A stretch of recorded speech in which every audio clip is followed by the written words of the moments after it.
নবীজি বলছেন যদি কেউ ক্ষমা চাওয়ার পরে কোনো কেউ যদি ক্ষমা না করে সেজন্য আমি নবী সুপারিশ আশা না করে। খুব মারাত্মক কথা কিন্তু। সেজন্য নবীজি বলছেন, হে আমার উম্মত, যা ঝামেলা হয়েছে যার সাথে হয়েছে তুমি ক্ষমা করে দাও, তুমি ক্ষমা করে দাও। সে ক্ষমা চাক না চাক তুমি মাফ করে দাও। তুমি যদি মাফ করলে তোমার ইজ্জতের কমতি হয়, আমি মুস্তফা থেকে হাসরের ময়দানে তোমার ইজ্জত বুঝে নিও। বিশ্বাস করেন, প্রতিশোধের যতটুকু শান্তি তার চাইতে বড় শান্তি হচ্ছে মাফ করে দেওয়া। আমাকেও বলার দরকার নেই, কাউকে শোনানোর দরকার নেই। আপনার জীবনের সবচেয়ে বড় শত্রু যে ইনডোর হোক, আউটডোর হোক, ঘরের হোক, বাহির হোক, যার সাথে আপনার বনেও না, যার সাথে চেহারা দেখতে ইচ্ছে করে না, এরকম কেউ থাকলে শুধু মনে মনে আমার দিকে তাকাই হলো কথাটা রাখার জন্য শুধু মনে মনে বলেন, যার জন্য মাফ করে দিলাম। দেখবেন আপনার মনে এটা কেমন যেন একটা শান্তি লাগা শুরু করবে। বিশ্বাস করেন ভাই, রাগ, হিংসা, অহংকার এগুলো শয়তানের জিনিস। এগুলো নিয়ে কেউ শান্তিতে থাকতে পারে না।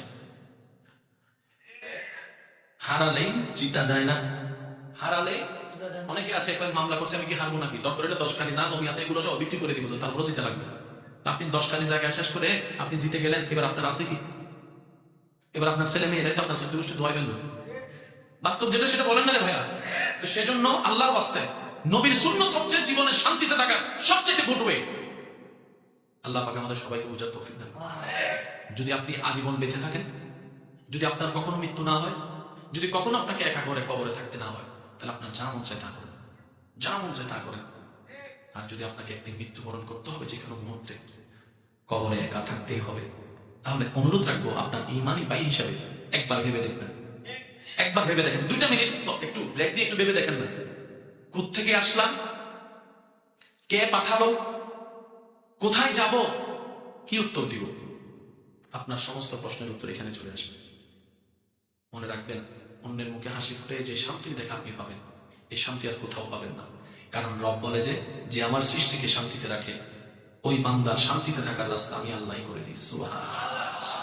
তাহলে এই কথা বলবেন না, যার উপকার করবেন সে লাথি মারবে, যারে পড়াবেন সে আপনাকে মূর্খ বলে গালি দিবে, যাকে একটু ব্যবসার লাইন দেখাই দিবেন সে আপনাকে ভিক্ষুক বলে, গরিব বলে হেয় করবে, যার থাকার ঘর ছিল না তাকে একটু ছাদ দিয়েছেন সে আপনাকে একদিন ঘর থেকে বের করার প্ল্যানিং করবে।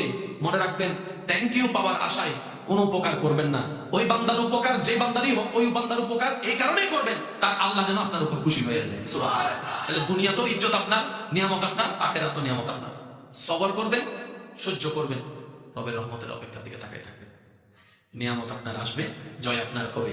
ওয়া তুইজ্জু মান তাশা ওয়া তুযিল্লু মান তাশা ওয়ালিল্লাহিল ইজ্জাতু ওয়া লিরাসূলিহি ওয়া লিল মুমিনিন।